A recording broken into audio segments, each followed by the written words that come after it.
all of you for today's webinar on topic post-menopausal bleeding. And our speakers are Dr. Preeti Jindal, who is the director of the Touch Clinic, the Advanced IVF Cosmetic Gynae and High Risk Pregnancy Center, and Dr. Riddhi Kalra, who is a consultant at the Touch Clinic. Today's moderator is Dr. Payal, who is the MD of Cambridge Playing School, and Mrs. Neena Mittal, who is the president of Trade Industry. So, I request moderator Dr. Payal to start the session. Ma'am, over to you.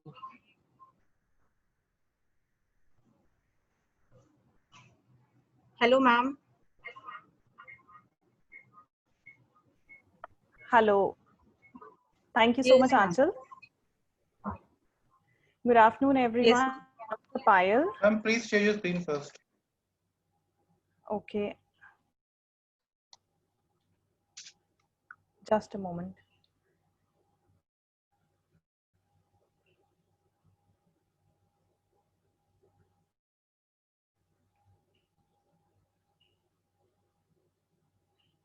Hello hello हाँ जी मैंने अपनी screen already share I think नहीं आपने ma'am उधर actually से we just close your screen. Now you have to okay click on the screen share icon again, like we did okay it right now before the session.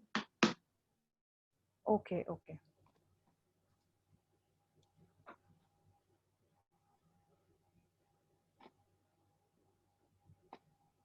Is it Yeah, yes ma'am. Fine. okay okay good afternoon everyone. I am Payal, MD of Cambridge Montessori Play School. Today we will talk about menopause symptoms. So menopause is basically a very natural occurring process कि सारी females वो normally हम होता ही है सारी females में. इसमें कोई डरने की बात नहीं है, कोई घबराने की बात नहीं है. There are few symptoms जो हमें अपने नजर में रखने so that जब भी वो occur होते हैं we know that we are going to enter our menopause and we can take necessary precautions और जो भी steps हैं वो हम follow कर सकें. So few symptoms, we might not see all the symptoms in all the females. It is like कि किसी में 1 or 2 symptoms सकते हैं, किसी में ज़्यादा भी हो सकते हैं. So like dry eyes, irregular menstruation, hot flashes हो सकते हैं, sleep disorders हो सकते हैं, weight gain हो सकता है. और ये सब मैनेज करने के लिए हमारे पास कई सारी ऑप्शंस हैं. लाइक अगर हमारा वेट गेन हो रहा है, we should all follow a lifestyle wherein we can include healthy exercising is 30 to 45 minutes a day, जिसमें वॉकिंग जॉगिंग नॉर्मल एक्सरसाइजेस कुछ होता है. हमारी बोन्स वीक होने लगती हैं जिसके लिए we should take care that we should have balanced diet. हमें कैल्शियम और विटामिन डी अपना रेगुलरली लेना चाहिए. We should not start because सिर्फ एक नॉर्मल बैलेंस डाइट से हमारी सारी नेसेसिटीज बॉडी की फिनिश नहीं हो कंप्लीट नहीं होती हैं. So we should take more supplements for that. हमें करना चाहिए for 30 minutes at least every day without fail because हमारा weight gain भी maintain रहता है and we are stress free also because if you are going to healthy lifestyle तो आप सिर्फ अपने lifestyle में जो आपका daily routine है उसमें इसको include it will be a part of your life. तो आपको कुछ extra मेहनत नहीं करनी पड़ेगी workout करने के लिए. Secondly, there are people who because of hormonal changes estrogen level काफ़ी हाई हो जाता है, उसकी वजह से हमें डिप्रेशन भी हो सकता है कई बार. नॉट नेसेसरी फीमेल्स वो ऑब्जर्व करें but there are few females जिनको हो सकता है. So what we can do start meditating और हम योगा फॉलो कर सकते हैं which helps us to extend. We should not consume caffeine while we are going to bed. जो सपोज अभी इस एज में हमें नहीं ऐसा लगता कि हम टी या कॉफी लेने में सोने में कोई प्रॉब्लम होती है, but maybe when we are entering the menopause हमें उस टाइम पे प्रॉब्लम लगे. So there is nothing to worry about. We can always just change a little bit of our lifestyle and we can हम bed time से पहले कोई भी caffeine के प्रोडक्ट्स यूज ना करें और रेगुलरली सेम ही हम सोने के लिए जाएं. There are times where you can skip those timings but still we should always try कि हमारा लाइफस्टाइल वो रेगुलर रहे, कुछ भी चेंजेस उसमें मेजर चेंजेस हम ना लेकर आए. Have a very balanced diet जो आजकल रेगुलरली भी नॉर्मली भी आप किसी भी लोगों को देखो तो वो normally exercising, balance diet, these are the things which we are actually following. So necessary कि हम सिर्फ वो मेनोपॉज का वेट करें. We should always take a balance diet and we should observe कि हमारे अंदर क्या डेफिशिएंसी है जिसकी वजह से हमें कोई प्रॉब्लम हो रही है. So we should start taking the supplements for that, like the necessity of the body. We should start consuming more of soya products. So flour भी मिलता है आजकल, soya granules हैं. We can inculcate these in our regular diet. Supplements हमें लेने चाहिए, as I said, because osteoporosis हमारा उससे prevent होता है, nerve function हमारा proper रहता है, देते हैं. And since कैल्शियम की कमी अगर होने लगती है फीमेल्स में after 30, so we should always take so that हमारा बोन्स स्ट्रॉन्ग रहती हैं, ब्रिटल नहीं होती हैं. And we do not observe any in our body. We should avoid trigger foods.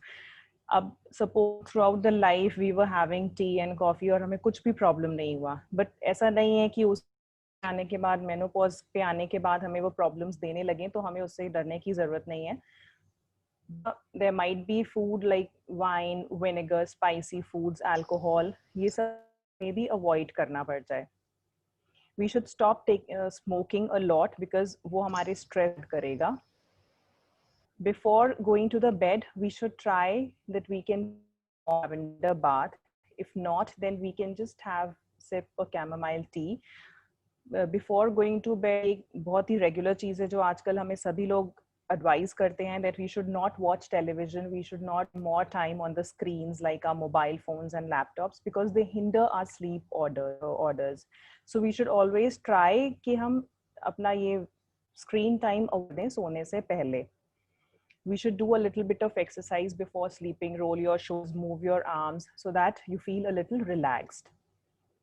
And finally, actually celebrate menopause because there is nothing to worry about. This is a natural occurrence in a body like a periods. It is also a normal occurrence. Dr. Preeti will a detailed description about that, and I hand over to Dr. Preeti now. Hello Payal, it was very nice presentation. आपने तो menopause पे काफी सारा हमें पढ़ा दिया सबको. Very good, very good. So thank you, ma'am. Thank you. एक सेकेंड हम ये स्लाइड शेयर कर रहे हैं. एक्चुअली आज का जो वेबिनार है उसका टॉपिक ये है कि मेनोपॉज में क्या हेल्थ होनी चाहिए. और बहुत विमेन को मेनोपॉज हो जाने के बाद ब्लीडिंग होती है, तो उस ब्लीडिंग को हमने लाइटली नहीं लेना है.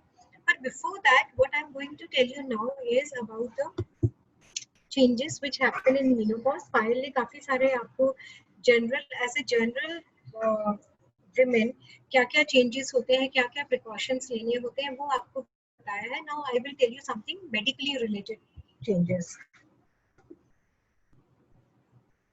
Okay, so menopause is a time of great change. हम सब की आजकल एज बढ़ रही है और इस वजह से जो मेनोपॉज रिलेटेड प्रॉब्लम्स है वो भी अब बढ़ रही हैं. पहले 50-60 women longevity of the life was only till 50-60 years of age, and so ये सारी प्रॉब्लम्स नहीं आती थी. पर आजकल every woman is living for a much longer duration of time, and as a result it is very important कि आप menopause के बाद अपना ध्यान जरूर रखें. Normal Indian menopausal as is between 45 to 55 years and a woman lives for roughly 70 to 90 years. तो आप ये सोच सकते हो कि 20 से 30 साल आपके मेनोपॉज के बाद निकलते हैं. So अब 50 years कोई एज नहीं है, और 50 years पे अगर कोई आपको बोले कि आपको घर से नहीं निकलना होगा, या आपकी बोन्स जो है वो आप घर से नहीं निकलने दे रही है, या आपके चेहरे पे झुर्रियां आनियां शुरू हो जाती है, आपकी नेक स्किन लूज हो जाती है. So you will not imagine yourself going through all these things. And with the advancement in the hormonal medicines and in the medical science, there is also no need कि आपको इन चीजों से गुजरना पड़े. पर इसके लिए हमें कुछ अपनी बॉडी का ध्यान रखना बहुत जरूरी है. सो दीस आर फ्यू चेंजेस जो मेनोपॉज में डेवलप होने लगते हैं. चेहरे पे पिगमेंटेशन डेवलप हो जाती है. अगर आप स्क्रीन पे देख रहे हो, this type of pigmentation it starts increasing. Dark circle size के नीचे आने शुरू हो जाते हैं, एक्ने का बाउट फिर से आता है बिकॉज ऑफ हार्मोनल चेंजेस, चेहरा डल हो जाता है, हेयर फॉल शुरू हो जाता है, नेक में डबल चिन आनी शुरू हो जाती है, आर्म्स में सैगिंग शुरू हो जाती है और नेक पे सैगिंग ऑफ स्किन शुरू हो जाती है। ब्रेस्ट पर we already have a stretch mark, पर सैगिंग की वजह से वो ज्यादा प्रोमिनेंट हो जाते हैं, size of the breast it increases और डिक्रीजेस, जो पेट का फैट है वो ऐसे लटकना शुरू हो जाता है, पॉन्च आने लगती है, लव हैंडल्स जिनको हम बोलते हैं, साइड पे जो फैट्स हैं वो बहुत ज्यादा आने लगते हैं, पेरिनियल एरिया में जो वल्वल स्किन है वो डार्क हो जाती है and you may feel sagging of the perineal skin as well. Vagina loose होना शुरू हो जाता है, जब इंटरकोर्स करो तो ड्राइनेस फील होती है and one is not able to enjoy the intimate moments. Recurrent vaginal infection एक बहुत कॉमन प्रॉब्लम शुरू हो जाती है। बहुत सारी लेडीज में यूरिन का लीकेज शुरू हो जाता है, मतलब कि वो कफ करते हैं या हंसते हैं तो इनवॉलेंट्री यूरिनरी लीकेज शुरू हो जाती है। इसका कारण भी वेजाइनल या यूरेथ्रल मसल्स का वीक हो जाना एंड वहाँ के लोकल एरिया में ईस्ट्रोजन की डेफिशिएंसी इसका एक बहुत मेन कारण है। लेग्स पे वेरिकोज वेन्स आती हैं, थाइस और बटक्स पे stretch marks and prolapse of uterus, मतलब कि यूट्रस जो है वो नीचे की तरफ निकलना शुरू हो जाता है। अब इन सब चेंजेस का इफेक्ट क्या होता है? फिजिकल चेंजेस, फिजिकल इफेक्ट के अलावा there is a poor body image, women का कॉन्फिडेंस खत्म होना शुरू हो जाता है, they start going under psychological stress and weight gain can lead to recurrent fungal infections, diabetes, blood pressure, heart disease, वो वैसे भी एज के साथ बढ़ना शुरू हो जाते हैं। Later in age, prolapse of uterus comes and अगर यूट्रस पूरा का पूरा बाहर निकल आए तो फिर हमें एक सर्जरी करनी पड़ती है, मतलब कि uterus removal surgery. Then there is also a discomfort due to sagging breast and hanging abdominal fat and urinary leakage. जो पोस्ट मेनोपॉजल ब्लीडिंग है और बाकी जो यूट्रस रिलेटेड सिम्टम्स हैं, प्रॉब्लम्स हैं, उनके लिए it will be covered by my next speaker, Dr. Reddy. I'm going to concentrate more on your physical appearance, how you can make it better. So facial rejuvenation is very important. Age के साथ चेहरे पर झुर्रियाँ, pigmentation ये सब शुरू होता है। उसका कारण क्या होता है? उसका कारण होता है estrogen deficiency. As a result जो हमारी बॉडी के टॉक्सिन्स हैं वो वहाँ पे ज़्यादा एक्युमुलेट हो जाते हैं, इलास्टिन कोलाजन खत्म हो जाता है। So what we can do the PRP facial. आपने वेम्पायर फेशियल का नाम सुना होगा। इसमें आपका ब्लड लेके 10 to 20 cc ब्लड लेके उसको स्पेशल तरीके से डेवलप किया जाता है, जिससे कि उस जो ग्रोथ फैक्टर्स है उनको कॉन्सेंट्रेट करके चेहरे पर इंस्टिल कर दिया जाता है। तो as a result what happens, face पर ग्लो आ जाती है एंड फेस का रिजुविनेशन शुरू हो जाता है।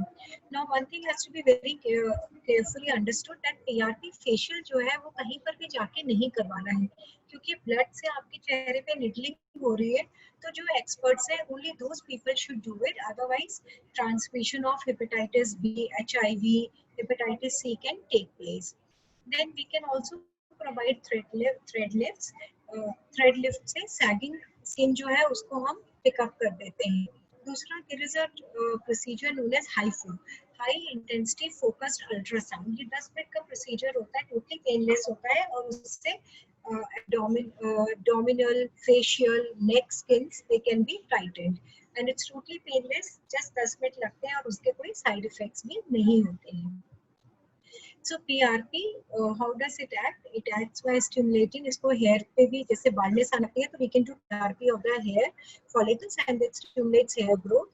Cheek and mid face पे कर सकते हैं, eyes के around कर सकते हैं, back of hands it's very important। कई लोगों में with the age जो हाथ की skin है वो बिल्कुल पतली हो जाती है तो tendons दिखने लगते हैं and it does not nice, so वहाँ पर भी PRP किया जा सकता है। Chest and neck and jaw line पर भी ये किया जा सकता है। So this is, we are doing a PRP facial at our center and this is how it is done, and it also helps in treating melasma, pigmentation, acne, open pores, wrinkles and facial dullness. आप अगर किसी function वगैरह में जाना चाहते हो तो 1 महीने पहले आके PRP फेशियल करा सकते हो, आपको रूटीन फेशियल की जरूरत नहीं पड़ती and it gives a good glow on your face. Next है ये थ्रेड लिफ्ट है। तो थ्रेड्स क्या होते हैं, ये बहुत पतले स्पेशल मटेरियल के बने थ्रेड्स होते हैं जिनको बहुत फाइन नीडल्स के साथ आपकी स्किन के बिल्कुल सुपरफिशियल लेयर के नीचे इंस्टॉल कर दिया जाता है and then they pick up. इनको जब हम पुल करते हैं तो आपकी सैगिंग खत्म हो जाती है। So it leads to skin tightening plus because of presence of those foreign material वहाँ पे कोलाजन रीबिल्डिंग हो जाती है। And the targeted areas are brow line, jawline, under eye area, forehead and cheek. So you can see the difference. This is before and this is after the thread lift. Then comes a very nice technique known as HIFU, high intensity focused ultrasound. What does it does? It causes thermal coagulation of superficial muscular aponeurotic system, fascia and deep dermis and subcutaneous fibrous tissue. So it leads to wound healing, skin tightening and rejuvenation. So it leads to collagen remodeling. So you can see this is at our center, the HIFU, before the HIFU treatment and the after HIFU treatment. You can see a prominent jawline. ये सारे cosmetic procedures का the aim is that they should not be so aggressive कि आपके चेहरे पर एकदम effect ऐसे दिखे कि कुछ आपने किया हुआ है। वो आपके चेहरे को नॉर्मल रिस्टोर करे। there should not be any scarring, there should not be any pain, और ऐसा नहीं लगना चाहिए कि अभी आप कुछ करा कर आए हो। Gentle restoration of your body contours is the ideal aim of these advanced cosmetic procedures. HIFU is totally painless. There are long-lasting effects. It's a coffee break procedure. आप अपने ऑफिस से आ सकते हो. There are no side effects, and there can be neck lift, face lift, prominent jawline, and also the only thing is it requires multiple sitting because nothing happens in one day. So normally first के बाद ही बहुत अच्छा effect आ जाता है, but we say 3 to 4 sittings लेने चाहिए for your tissues to rebuild properly. So this is how the HIFU is done. You can see it's totally painless procedure and it just takes 5 to 10 minutes. और इसकी beauty सबसे अच्छी ये होती है कि इमीडिएट चेंज देखते हो चेहरे पर, और 3 to 4 सिटिंग्स के बाद तो आपकी जो बिल्कुल सैगिंग नेक की स्किन होती है, जॉ लाइन होती है, ये बहुत अच्छे से दिखने लगती है. The double chin goes. Next procedure होता है ब्रेस्ट पे. As I told earlier that because of the menopause and the weight gain, the breast can become very heavy or they can become very shriveled. So we can again do the breast implants, fat liposuction, breast lift and thread and HIFU also over there. Another very important thing is the stretch marks.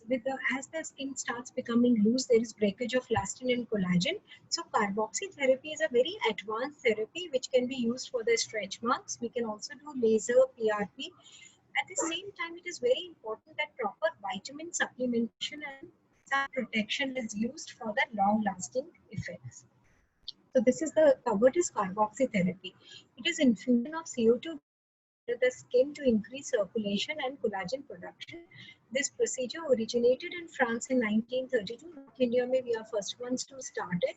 It's also very popular Brazilian therapy. So you can see the difference in the stretch marks before and after.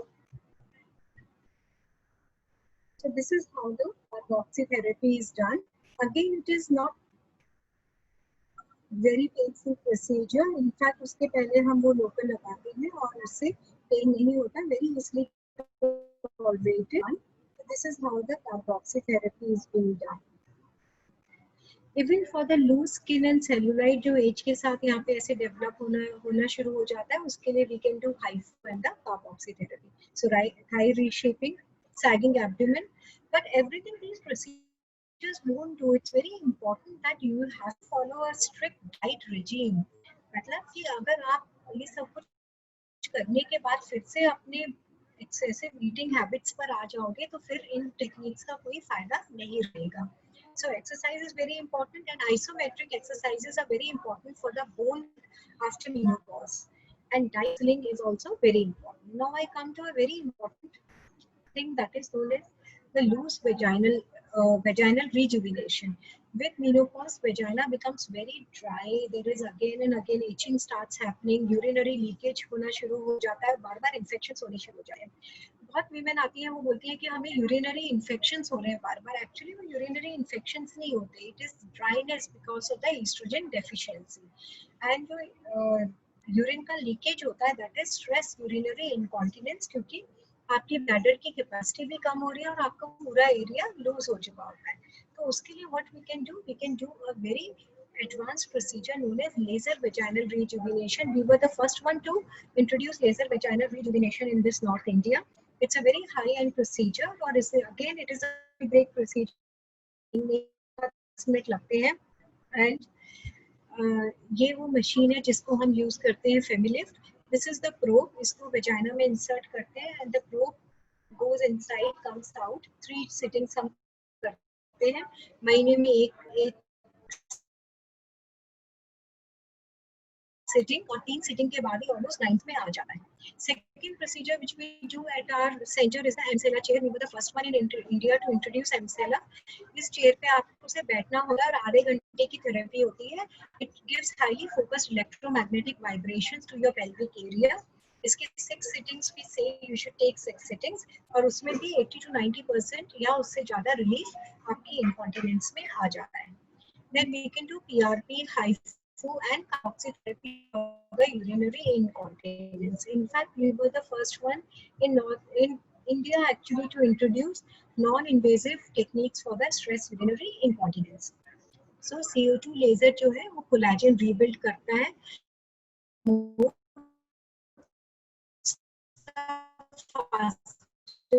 Healing, vaginal wall rejuvenation, and the advantage, it's a non-invasive procedure, the coffee break procedure, totally painless and effective with immediate results. There is no downtime, and 75% immediate relief from the urinary incontinence. This is Emsella chair.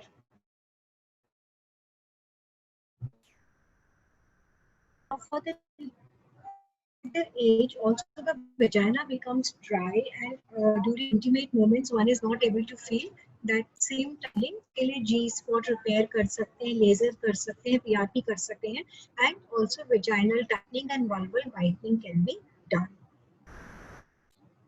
Safety profile of all these procedures is very important. These are the feedback you can check at our website. Now coming to the supplementation in the menopause. Now, as the menopause takes place, हमारी body में बहुत changes होते हैं. We are not becoming younger, we are becoming older. So body की immunity को अच्छा रखना बहुत जरूरी है. उसके लिए एक proper vitamin खाना बहुत important है. Antioxidant, ginseng is anti-aging, grape seeds they are powerful antioxidants. Zinc is very important for the immunity and for the glowy skin. Boron is important for your strong bones. Folic acid is a nerve booster. एक hair fall एक बहुत common problem है जो age के साथ होने लगती है. So biotin is very good for the prevention of the hair fall. At the Touch Pharmacy, we have made a very nice multivitamin, which is a combination of all these things known by the name Touch with Diva. So you can order it by calling at our center. अब calcium requirement भी as के साथ बहुत ज़रूरी है कि वो पूरी की जाए. 35 के एज के बाद we always say that take 1 calcium every day. Calcium खाते हुए हमें ये डर लगता है कि कहीं ऐसा तो नहीं होगा कि रीनल स्टोन्स हो जाएं या कैल्शियम बहुत ज़्यादा हो जाए, और कई बार बहुत सारे कंपाउंड्स आते हैं कैल्शियम के. So one of the best compounds for calcium is calcium citrate malate and calcium orotate. It is a very good, again, a Touch Cal Pro is a very good calcium which is available at the Touch Pharmacy, and it is chewable, very economical, and it also prevents the kidney stone formation. It has been seen that osteoporosis starts very early, so every woman should take 1 calcium every day.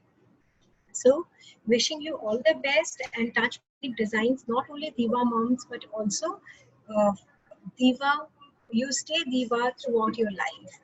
Thank you so much. I invite Dr. Riddhi now to take you through postmenopausal medical part of the postmenopausal health and postmenopausal bleeding. Thank you.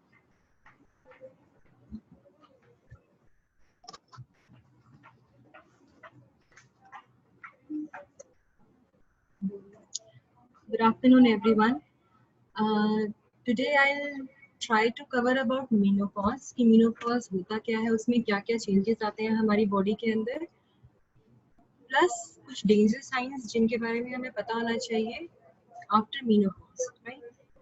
So before I start with my PPT part, थोड़ा सा menopause होता क्या है basically. हमें पता है हमारी body के अंदर एक uterus होता है, 2 ovaries होती हैं, and we have 2 fallopian tubes होती हैं, right? तो जो ओवरीज होती हैं they produce a hormone apart from being a mother, जो हम प्रेगनेंसी के अलावा ओवरी के बहुत इंपॉर्टेंट फंक्शंस होते हैं। ये एक हार्मोन बनाती है जिसे कहते हैं ईस्ट्रोजन। अब ईस्ट्रोजन हार्मोन जो होता है वो क्या करता है, बेसिकली वो हमारा ब्यूटिफिकेशन हार्मोन है, राइट? जो हमें it makes us look young. Apart from that, estrogen has a protective effect on the bones as well as on the heart. तो जब हमारी ओवरीज काम करना बंद कर देती हैं या कम कर देती हैं तो हमें मेनोपॉज आ जाता है, राइट? मेनोपॉज की जो एवरेज एज होती है वो होती है around 49 to 51 years, but India में अराउंड 51 इयर्स के आसपास मेनोपॉज आता है। नाउ क्या चेंजेस आते हैं हमारी बॉडी में मेनोपॉज के साथ? सबसे पहले डेफिनेशन क्या है? डेफिनेशन है बेसिकली वंस आपके पीरियड्स अगर 1 साल के लिए नहीं आते तो उसको हम कहते हैं कि मेनोपॉज हो गया है ना। 1 साल के बाद अगर 1 साल हो गए पीरियड्स नहीं है, उसके बाद कभी भी अगर आपको स्पॉटिंग होती है या ब्लीडिंग होती है तो बेसिकली आपको हमें मिलना है, because we need to evaluate you.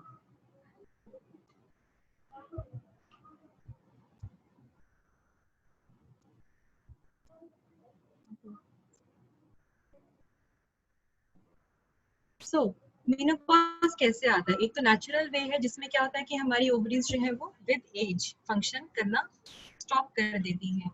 दूसरा, there are some certain causes which can lead to menopause, जैसे जो कैंसर पेशेंट्स होते हैं जो कीमोथेरेपी पर होते हैं उनमें अर्ली मेनोपॉज आ जाता है बिकॉज ओवरीज जो है वो फंक्शन करना कम कर देती हैं।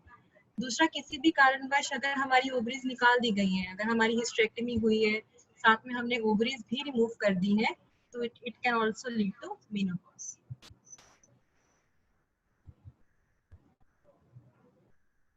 ठीक है, so let's come to the science and symptoms of menopause. Usually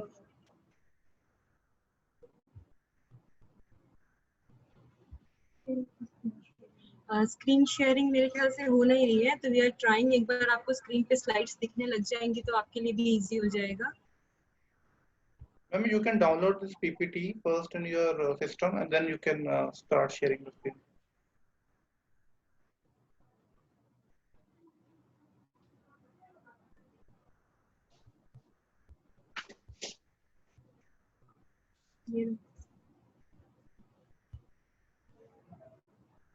अब दिख रही है स्क्रीन पे? Yes, ma'am. Now just press function F5. Function key F5. Yeah, better. Yes, yeah. Fine. So let's come to the signs and symptoms of menopause. Usually जब menopause आने लगता है ना, तो हमारे periods जो हैं वो irregular हो जाते हैं। Sometimes क्या होता है कि shorter periods आने लग जाते हैं, जैसे अगर initially 5 days के लिए periods आते थे तो अब वो 4 days के लिए, 3 days के लिए, 2 days के लिए, फिर 1 day पे आ जाते हैं।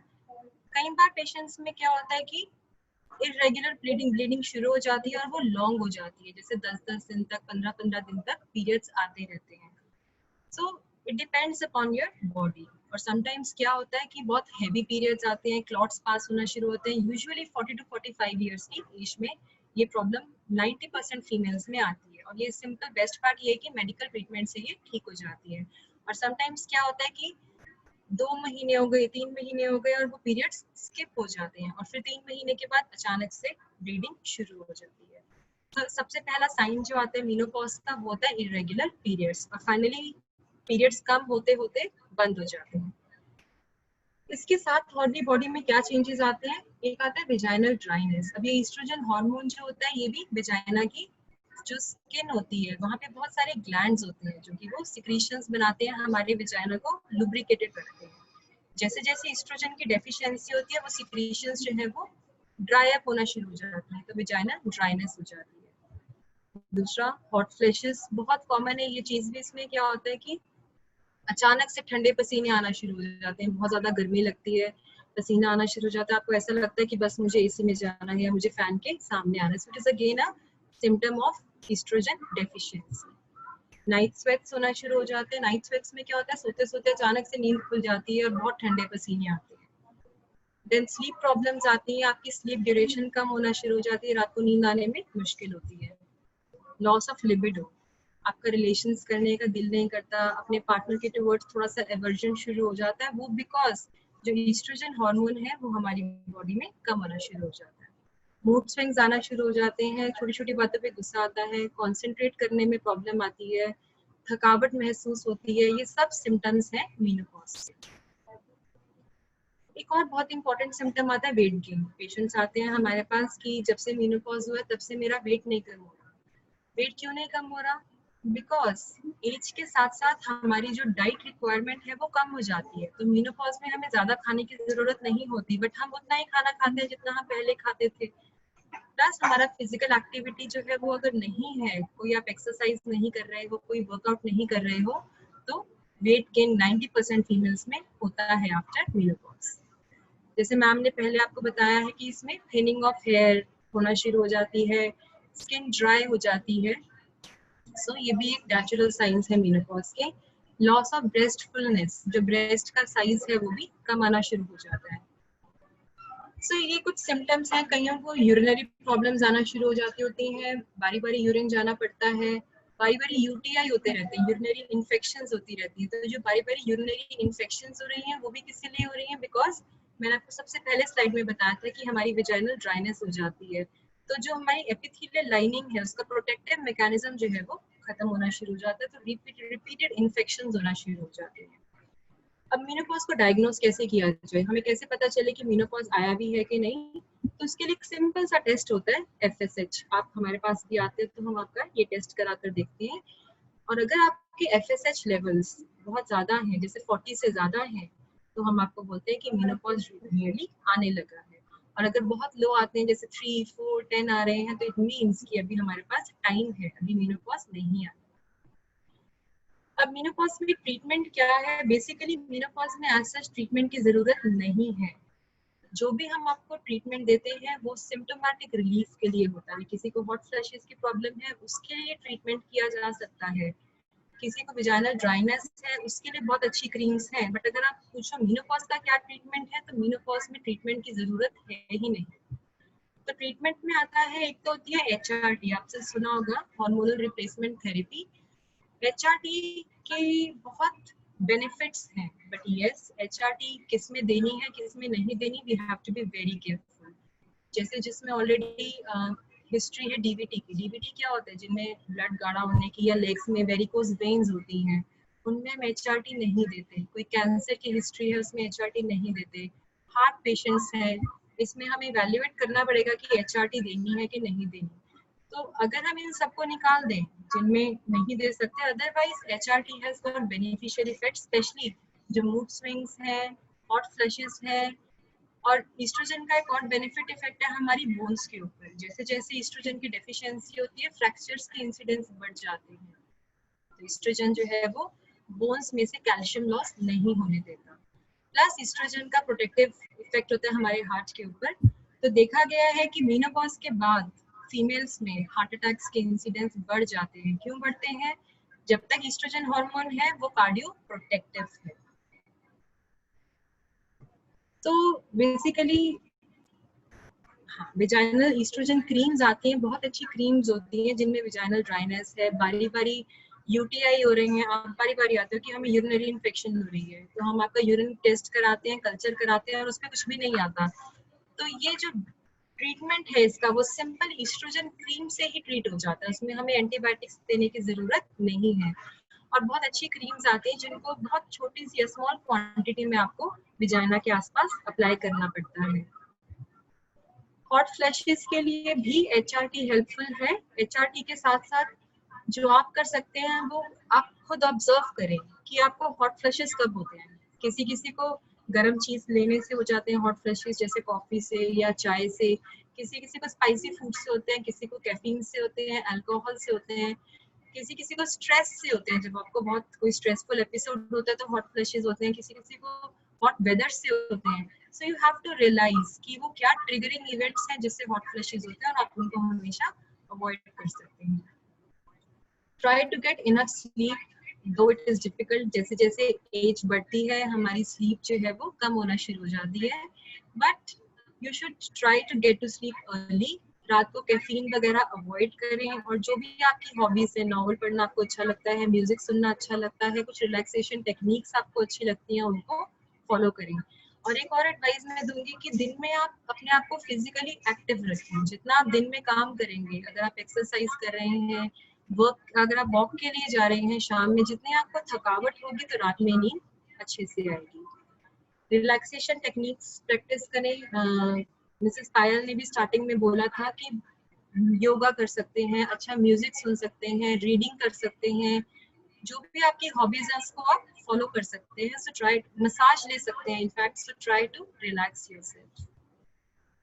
You have to balance your diet. हमेशा अपने पोर्शंस को काउंट करें कि आप क्या खा रहे हैं. कार्बोहाइड्रेट्स कम कर दें. जैसे मैंने बताया कि एज के साथ साथ कार्ब्स की जो रिक्वायरमेंट है वो कम हो जाती है. तो अगर आप दिन में 2 रोटी खाते हैं उसको 1 पर ले आए, है ना, तो you can just reduce your diet. दूसरा, बहुत ज्यादा ऑयल वगैरह मत लें. वो तो यंग जनरेशन में भी ऑयल वगैरह फैटी फूड्स अवॉइड करने चाहिए. तो आपके लिए तो स्पेसिफिकली है बिकॉज ईस्ट्रोजन का जो हार्ट पे प्रोटेक्टिव इफेक्ट है वो भी कम हो गया है मेनोपॉज के बाद. So you are more prone to heart attacks. दूसरा, विटामिन डी के supplements very important. Once you have entered your menopause, vitamin D supplementation has to be taken and calcium supplementation is must. Otherwise, bones जो है वो खुरदरी हो जाएंगी, osteoporosis का incidence बढ़ जाता है. एक्सरसाइज करना, फिट रहना, वेरी इंपॉर्टेंट थिंग. आगे जाके हार्ट प्रॉब्लम्स नहीं आएंगी, शुगर नहीं होगी, ऑस्टियोपोरोसिस नहीं होगा. आधा घंटा कम से कम वॉक करें. प्लस अगर वॉक के साथ साथ अगर आप आइसोमेट्रिक एक्सरसाइज कर सकते हैं. आइसोमेट्रिक क्या होती है? लिफ्टिंग. जो डंबल्स 5-5 किलो या 10 किलो के आप डंबल्स ला सकते हैं और वो आप डंबल्स की लिफ्टिंग कर सकते हैं. तो दे आर आइसोमेट्रिक एक्सरसाइजेस जो आपकी बोन स्ट्रेंथ के लिए है. स्मोकिंग, अल्कोहल अवॉइड कर सकते हैं. प्लस सप्लीमेंट्स में आप कैल्शियम, विटामिन डी के अलावा सोया प्रोडक्ट्स ले सकते हैं. जो सोयाबीन्स हैं, सोयाबीन का आटा आता है, न्यूट्री आती है, they are natural source of estrogen. So आप उसको अपनी डाइट में इंक्लूड कर सकते हैं. तो ये तो था बेसिकली मेनोपॉज के बारे में. अब जो बहुत इंपॉर्टेंट टॉपिक जिसके ऊपर मैं आने वाली हूँ that is post menopausal bleeding. मैंने आपको बताया है कि मेनोपॉज क्या होता है. अगर 1 साल के लिए पीरियड्स नहीं आते तो उसे कहते हैं हम मेनोपॉज. नाउ उसके बाद अगर there is even a single episode of bleeding, अगर आपको कभी भी स्पॉटिंग भी होती है, is it normal? No. You have to visit us because we have to evaluate you. Post menopausal bleeding में जिस चीज का हमें डर होता है, there are hell lot of causes. बहुत कारण है पोस्ट मेनोपॉजल ब्लीडिंग के, लेकिन जिस चीज का हमें डर है वो किस चीज का है? वो है कैंसर का. तो उसको रूल आउट करने के लिए बहुत इंपॉर्टेंट है certain things. Apart from post menopausal bleeding में आपको एक चीज और बताना चाहूंगी कि फीमेल्स में हर बार हम बताते हैं 3 तरह के कैंसर्स मोस्ट कॉमन होते हैं. जो सबसे ज्यादा कॉमन कैंसर इंडिया में है वो है सर्विक्स का कैंसर. सर्विक्स क्या होता है? यूट्रस के माउथ का कैंसर. उसके लिए क्या होता है? 3 साल में एक बार पैप स्मीयर करना बहुत जरूरी है जितने भी सेक्सुअली एक्टिव फीमेल्स हैं. अगर आपके पैप स्मीयर की रिपोर्ट नॉर्मल आती है फिर हम 3 साल के बाद फिर से रिपीट करते हैं. दूसरा आता है हमारे पास ब्रेस्ट कैंसर, जो बाहर यूएस वगैरह में ब्रेस्ट कैंसर ज्यादा कॉमन है. तो उसके लिए क्या करना होता है? सेल्फ पैल्पेशन तो है ही है, जो आपने सेल्फ एग्जामिनेशन अपने ब्रेस्ट का करना है, रोज करना है. नहाने के बाद आप मिरर के सामने खड़े हो, अपनी ब्रेस्ट को खुद पैल्पेट करें. दोनों हैंड से पैल्पेट करें और देखिए कोई लंप तो नहीं है, कोई गिल्टी तो नहीं है, और अगर आपको लगता है कुछ भी सस्पिशियस है तो प्लीज आप हमें दिखाएं. दूसरा, 40 साल के बाद, 40 इयर्स के बाद, साल में 2 साल में इनफैक्ट एक बार मैमोग्राफी होना बहुत जरूरी है ताकि हमें ब्रेस्ट कैंसर को जल्दी पकड़ा जा सके. तीसरा मोस्ट कॉमन कैंसर आता है ओवरीज का कैंसर, अंडदानी का कैंसर. उसके लिए साल में एक बार अल्ट्रासाउंड कराना जरूरी है. तो मैंने आपको बताया है कि मेनोपॉज की एवरेज एज जो इंडिया में है वो है 51 इयर्स. डेफिनेशन हम कर चुके हैं. Now let's come to the causes. Menopause होने के बाद ब्लीडिंग के क्या? जो सबसे इम्पोर्टेंट और सबसे कॉमन कारण है वो है एट्रोफिक वेजिनाइटिस। एट्रोफिक वेजिनाइटिस क्या होता है, मैंने आपको बताया था कि ईस्ट्रोजन की जब डेफिशिएंसी होती है तो जो हमारा वेजाइना है वहाँ पे ड्राइनेस हो जाती है, जिसकी वजह से एट्रोफिक चेंजेस आना शुरू हो जाते हैं। Atrophic vaginitis is the most common thing. अगर एट्रोफिक वेजिनाइटिस है, वी आर वेरी हैप्पी कि this is the cause of bleeding, क्योंकि ये बहुत कॉमन चीज है। और क्या कारण है पोस्टमेनोपॉजल ब्लीडिंग के? कई बार जो पेशेंट्स एचआरटी पर होते हैं, ईस्ट्रोजन ट्रीटमेंट्स पर होते हैं, उनमें भी ब्लीडिंग का एपिसोड हो सकता है। उसमें भी हमें घबराने की जरूरत नहीं है, बिकॉज हमें पता है कि कारण क्या है, ईस्ट्रोजन ट्रीटमेंट। एक होता है सर्वाइकल पॉलिप, आपने सुना होगा या नहीं सुना तो मैं आपको बताती हूँ पॉलिप क्या होता है। ये मैं अपनी पीपीटी में आगे भी आपको दिखाऊंगी। इस पीपीटी में आपको दिख रहा है ये जो सर्विक्स है, जो पिंकिश सा है, और जो बीच में सेंटर में रेडिश सा स्ट्रक्चर दिख रहा है, दैट इज पॉलिप। अब पॉलिप होता क्या है, हमारी जो एंडोमेट्रियल लाइनिंग है, मतलब यूट्रस की लाइनिंग है, कई बार वो बढ़ना शुरू हो जाती है। वो बढ़ते बढ़ते इतनी ज्यादा बढ़ जाती है कि वो सर्विक्स से बाहर निकलना शुरू हो जाती है, इससे भी ब्लीडिंग हो सकती है। तो ये भी एक कारण है ब्लीडिंग का। एट्रोफिक वेजिनाइटिस की पिक्चर में आपको दिख रहा है इसमें कि जो एट्रोफिक चेंजेस आना शुरू हो जाते हैं, उसकी वजह से इरोजन्स हो जाती हैं, जिसकी वजह से पोस्टमेनोपॉजल ब्लीडिंग हो सकती है। एचआरटी की हिस्ट्री भी इम्पोर्टेंट है, क्योंकि कई बार हम एचआरटी पर जब डालते हैं तो एचआरटी में क्या है, हार्मोन्स में ईस्ट्रोजन है, प्रोजेस्टेरॉन है। अगर तो यूटेरस अंदर है हमारे बॉडी में, हमारी हिस्टेरेक्टमी नहीं हुई भी, तो हम ईस्ट्रोजन के साथ साथ प्रोजेस्टेरॉन भी देते हैं, ताकि ईस्ट्रोजन ने क्या करना है, ईस्ट्रोजन ने लाइनिंग बनानी है ना। तो ऐसा ना हो कि लाइनिंग इतनी बढ़ जाए कि वो आगे जाके कुछ प्रॉब्लमेटिक हो, तो हम एक बार प्रोजेस्टेरॉन देके उसका विड्रॉल ले लेते हैं, उसको निकाल देते हैं। होती है again nothing to worry about. फिर आता है endometrial hyperplasia and cancer. Endometrial hyperplasia क्या होता है कि हमारी यूट्रस की लाइनिंग जो है वो सिंपल लैंग्वेज में बढ़ी हुई है, उससे कहते हैं एंडोमेट्रियल हाइपरप्लेजिया। अल्ट्रासाउंड करते हैं हम, आपका इंटरनल स्कैन करते हैं, तो मेनोपॉज के बाद जो लाइनिंग है दैट शुड बी 4 mm। मैं आपको ये, तो बेसिकली हम आपका इंटरनल अल्ट्रासाउंड करते हैं, उसमें हम एंडोमेट्रियल थिकनेस देखते हैं, लाइनिंग देखते हैं, and this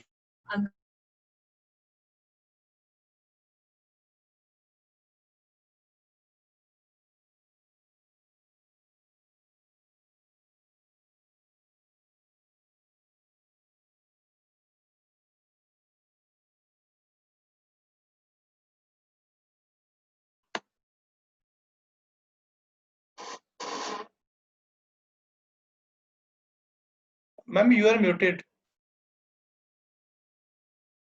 Please unmute yourself.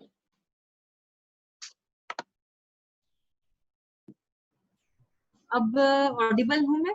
Am I audible? Yes, ma'am. Yes. Okay, मैं अपनी स्क्रीन शेयरिंग करती हूँ।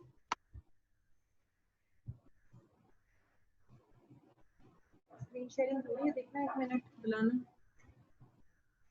विशाल जी, मेरी स्क्रीन शेयर हो रही है आपके साथ? No, ma'am. ओके, मुझे आप 2 मिनट दीजिए, बिकॉज बीच में ना कुछ कनेक्शन प्रॉब्लम हो गई थी। Ma'am, you just click on the green icon. There's a share screen icon at the bottom. Just click over there. 1 minute.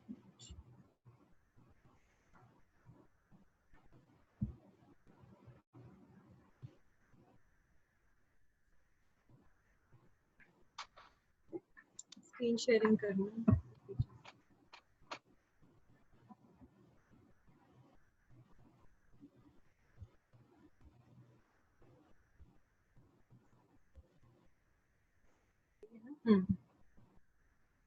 अब आपको दिख रही है screen? Yes, ma'am. Fine now.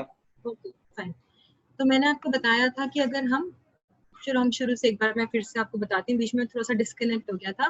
तो अगर हमारे पास पोस्टमेनोपॉजल ब्लीडिंग के साथ कोई भी पेशेंट आता है, सबसे पहले हम उसकी हिस्ट्री लेंगे कि आपको कितने एपिसोड्स हुए हैं ब्लीडिंग के, सिंगल एपिसोड है या बारी बारी हो रही है, साथ में कोई एसोसिएटेड सिम्टम्स तो नहीं है, कोई बर्निंग सेंसेशन यूरिन में, स्टूल में कोई ब्लड तो नहीं आ रहा, यूरिन में कोई ब्लड तो नहीं आ रहा, तो उसको हम इवेल्युएट करते हैं। बट एज सच कोई पैटर्न नहीं होता कि अगर कैंसर है तो कैसी ब्लीडिंग होगी, ऐसा कुछ नहीं है। ऑन एंड ऑफ ब्लीडिंग है, it needs evaluation. Associated symptoms जो मैं आपको बता रही हूँ वो इसलिए इंपॉर्टेंट है क्योंकि कई बार अगर ओबेसिटी है, हाइपरटेंशन है, डायबिटीज है, ये ट्रायड बना देते हैं, हाइपरटेंशन, ओबेसिटी, डायबिटीज। इनमें they are more risky to have endometrial cancer. HRT की हिस्ट्री लेना बहुत जरूरी है कि कहीं आप कोई हार्मोनल रिप्लेसमेंट थेरेपी पर तो नहीं है, अगर है तो फिर ब्लीडिंग हो रही है, नथिंग टू वरी अबाउट।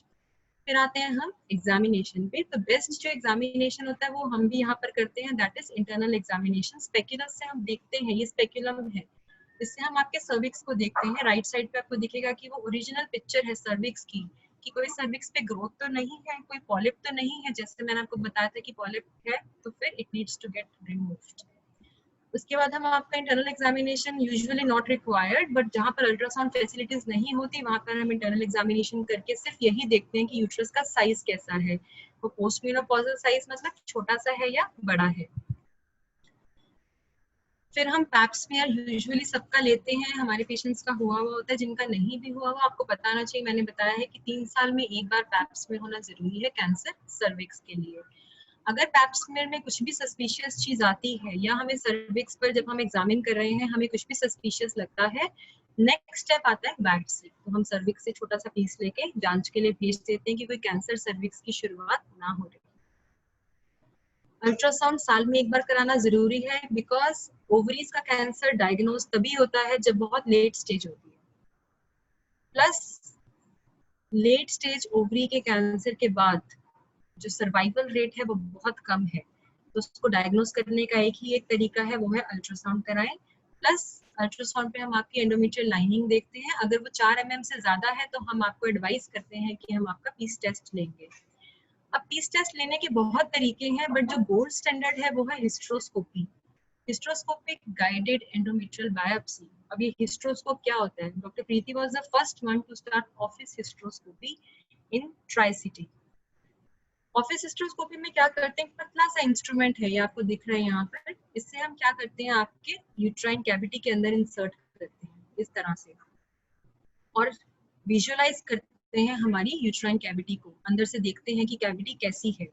अब इसको ऑफिस हिस्ट्रोस्कोपी क्यों बोलते हैं? बिकॉज ये ऑफिस प्रोसीजर है। ऑफिस प्रोसीजर्स वो होते हैं जिसमें कोई एनेस्थीसिया की जरूरत नहीं होती। अगर आप बाकी सेंटर्स पर चाहें तो वो कहते हैं आपको हिस्ट्रोस्कोपी अगर एडवाइस की हुई है तो वो बोलते हैं कि बेहोश करके करेंगे, बट ऑफिस हिस्ट्रोस्कोपी में एनेस्थीसिया की जरूरत नहीं होती, क्योंकि वो इतना पतला सा उसका आगे का ल्यूमेन होता है कि वो हम बिना एनेस्थीसिया के ही कर सकते हैं। पेन भी कम होती है, कोई ड्रग्स देने की जरूरत नहीं है, कोई पेन किलर देने की जरूरत नहीं है। कॉस्ट इफेक्टिव इसलिए क्योंकि आपकी एनेस्थीसिया की कॉस्ट बच जाती है, आपको एडमिट करने की जरूरत नहीं होती, टाइम भी कम लगता है, और डायग्नोस्टिक भी है और ऑपरेटिव भी है। ऑपरेटिव मतलब कुछ छोटा मोटा पॉलिप है, फाइब्रॉइड है, तो हम उसको हिस्ट्रोस्कोप के द्वारा ही निकाल सकते हैं। अब ये मैंने पिक्चर्स कुछ इकट्ठी की हैं कि हमें हिस्ट्रोस्कोपी पे अंदर से क्या नजर आता है। तो ये आपको दिख रहा है, ये आपके यूट्रस के अंदर की कैविटी है। थोड़ा और अच्छे से देखेंगे इसको तो ये कैविटी है जिसमें बेसिकली एक छोटा सा पॉलिप है। जो लेफ्ट साइड पर है वो पॉलिप है और जो राइट साइड पर है ये फाइब्रॉइड है। तो जब हम अंदर से हिस्ट्रोस्कोप डालते हैं उसके आगे कैमरा लगा होता है, उस समय विजुअलाइज हो जाएगा कि आपकी कैविटी अंदर से कैसी है। ये जो पिक्चर है इसमें ऑस्टिया दिख रहे हैं। ऑस्टिया क्या होती है? जो ट्यूबल ओपनिंग्स होती हैं, दोनों साइड पर ट्यूब्स होती हैं। तो ये एक नॉर्मल पिक्चर है जिसमें हमें एक साइड की ट्यूब की ओपनिंग दिख रही है। पोस्ट मीनोपॉज के बाद मतलब मीनोपॉज में कैसी, मीनोपॉज के बाद जो हमारी एंडोमेट्रियल लाइनिंग होती है वो यूजुअली एट्रोफिक होती है। जैसे ये दिख रही है आपको पेल कलर, पेल मतलब व्हाइटिश पिंक, बहुत पिंकिश नहीं होती, थोड़ा व्हाइटिश होना शुरू हो जाती है। तो this is a normal atrophic endometrium. और अगर एक पोस्ट मेनोपॉजल फीमेल के साथ मतलब फीमेल में हम हिस्ट्रोस्कोपी करें और अगर मैं ऐसे लाइनिंग देखे, आप दोनों के बीच में कंपेयर कर सकते हैं। ये atrophic endometrium which is normal, और ये जो है ये हाइपरप्लास्टिक एंडोमेट्रियम। तो आप देखिए हिस्ट्रोस्कोपी की ब्यूटी क्या है कि आप डायरेक्ट विजुअलाइज कर सकते हैं कि हमें कैविटी अंदर से कैसी है, और जहां जहां आपको सस्पिशियस एरिया लग रहा है वहां से आप बायोप्सी ले सकते हैं। ये एक और पिक्चर है जिसमें हमें छोटा सा, मैंने फाइब्रॉइड, सबम्यूकोजल फाइब्रॉइड है, क्योंकि कई बार क्या होता है आप बाहर से अल्ट्रासाउंड करा के आते हैं और उसमें आता है कि लाइनिंग 12 mm है, 13 mm है, और आप डर जाते हो कि ये तो 4 mm से ज्यादा है, तो कहीं ये कैंसर है? नहीं, सारी लाइनिंग बड़ी हुई कैंसर नहीं होती। तभी हिस्ट्रोस्कोपी का फायदा है कि हिस्ट्रोस्कोप डाल के आप देखो, और अगर ये फाइब्रॉइड है तो कुछ भी नहीं कह रहा, फाइब्रॉइड क्या कह रहा है, फाइब्रॉइड तो पड़ा हुआ है, फाइब्रॉइड में तो कभी कैंसर बनता ही नहीं है। उसी तरह से अगर पॉलिप भी आता है तो पॉलिप में भी कभी कैंसर नहीं बनता। तो पॉलिप है, फाइब्रॉइड है या कोई ग्रोथ है, वो हमें हिस्ट्रोस्कोपी पे पता चलती है। और साथ में ही हम हिस्ट्रोस्कोपी करते करते एक पतले से कैनुला से आपकी लाइनिंग ले लेते हैं और उसको जांच के लिए भेज देते हैं। और अगर लाइनिंग में कुछ भी नहीं आता, then nothing to worry about. क्योंकि कई बार क्या होता है, सिंगल एपिसोड ब्लीडिंग का क्यों होता है, कई बार क्या होता है, जो हमारी ओवरीज है वैसे तो वो काम करना बंद हो गई हैं, लेकिन गलती से उसमें कभी एक फॉलिकल बन गया, तो वो फॉलिकल की वजह से लाइनिंग बन गई और ब्लीडिंग हो गई। तो इसमें हमें डरने की बात नहीं है। जिस चीज से हमें डर है वो सिर्फ कैंसर है। और मैं एक और अपनी स्लाइड में दिखाना चाहूंगी कि कैंसर का इंसिडेंस कितना है, बहुत ज्यादा नहीं है।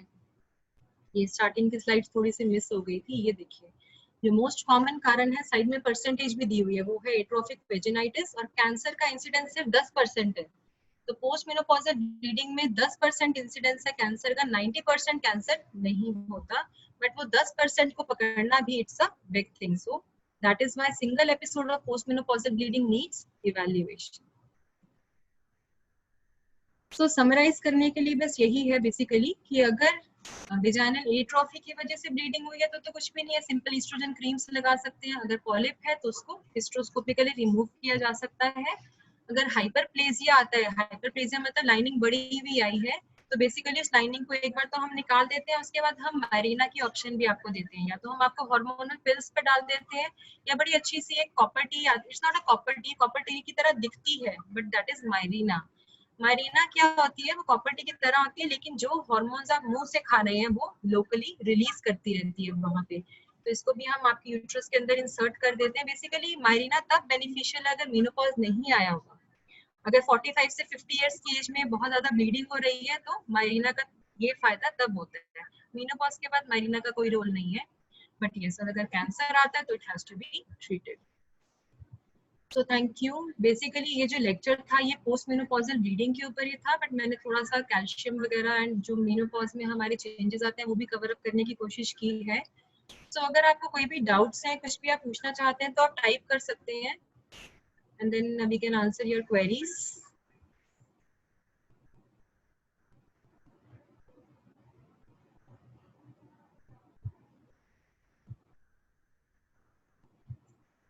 आई थिंक हमारे पास कोई क्वेश्चंस नहीं है, सबको सब कुछ क्लियर है। मैम से पूछते हैं, मैम ने और मैम ने आपको बताया ही है। सो प्लीज कैल्शियम सप्लीमेंटेशन लीजिए। मेनोपॉज के बाद विटामिन डी सप्लीमेंटेशन बहुत जरूरी है। B12 सप्लीमेंटेशन बहुत जरूरी है, क्योंकि नहीं तो हाथ पैर सुनाना शुरू हो जाएंगे। सो B12 की डेफिशिएंसी नहीं होनी चाहिए, कैल्शियम की डेफिशिएंसी नहीं होनी चाहिए, विटामिन डी की डेफिशिएंसी नहीं होनी चाहिए। आयरन आपकी चॉइस के ऊपर है।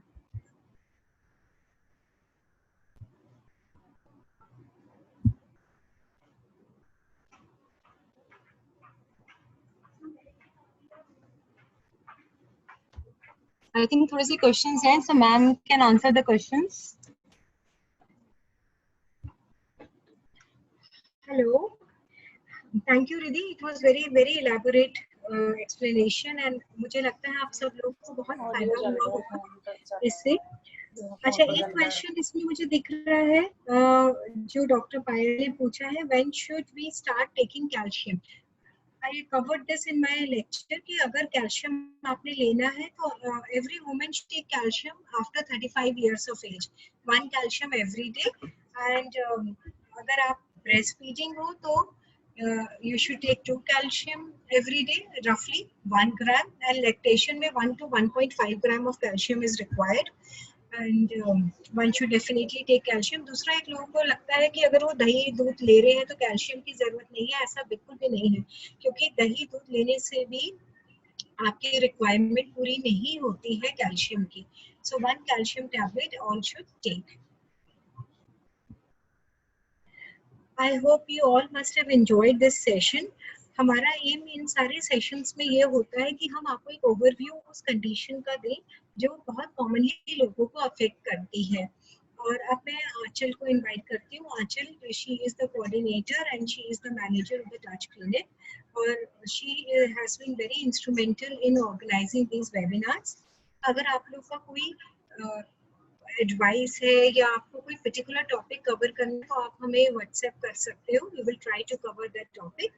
And now I would like to invite Achal. Thank you everyone. Stay safe and enjoy your life. Thank you so much, ma'am. And thank you, moderator Dr. Payal also. And now we are ending up the session by telling you some information. I announced our last webinar winner, Miss Vinita Berry.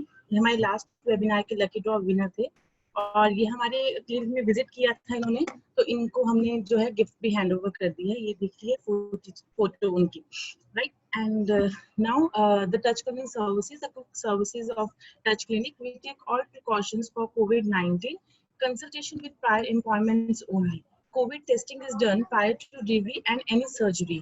We take care of all the safety parameters in our touch clinic. तो ये बहुत safe area है हमारा.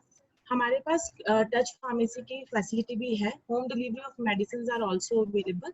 You can call on number 9613112000. आप इस पे call कर सकते हैं और मेडिसिन अपने घर पे बुला सकते हैं.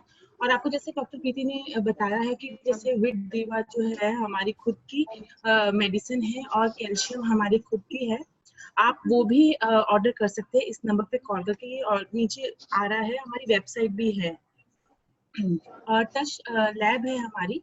You can avail home delivery sample collection facility, जिसके नंबर ऑलरेडी स्क्रीन पे आ रहे हैं 9915496821 एंड 9915748821. आपको कोई भी किसी भी चीज की प्रॉब्लम होती है, आपको कुछ भी इंफॉर्मेशन लेनी है वेबिनार के रिलेटेड या कुछ भी गायनी के रिलेटेड, तो आप ये जो नंबर्स आपको स्क्रीन पे शो हो रहे हैं आप इस पे कॉल करके इंफॉर्मेशन ले सकते हैं, राइट. सो अगर डॉक्टर प्रीति जिंदल से किसी ने कंसल्टेशन करनी है, हम जो है डॉक्टर प्रीति क्लिनिक में अवेलेबल रहते हैं 10 to 6 PM Monday to Saturday. आप उस बिटवीन अपनी अपॉइंटमेंट फिक्स करा सकते हैं. उसकी अपॉइंटमेंट जो नंबर है दैट इज 9915748821 एंड 9888448803. ये बोथ नंबर्स है. अगर कोई नहीं आ सकता है और कोई वीडियो कॉल करना चाहता है या फोन कंसल्टेशन करवाना चाहता है मैम के साथ, वो भी पॉसिबल है. जैसे कि आपको पता है कोविड चल रहा है या फिर कोई लोग state to state inter states जो है वो ट्रेवल नहीं कर पा रही है ड्यू टू कोविड या कुछ और प्रॉब्लम्स की वजह से, तो वो वीडियो कॉल पे भी अपनी कंसल्टेशन बुक करवा सकता है. So now we are ending the session by telling you the next webinar, that is on 14th of August. Our webinar goes every Friday, same timing at 4 to 5 PM. So next topic is PCOS, Health and Nutrition Guide, and the moderator is Miss Sumita Kohli. तो हम फिर मिलते हैं next Friday दोबारा से same timings 4 to 5 पे. Stay tuned and thank you so much for joining.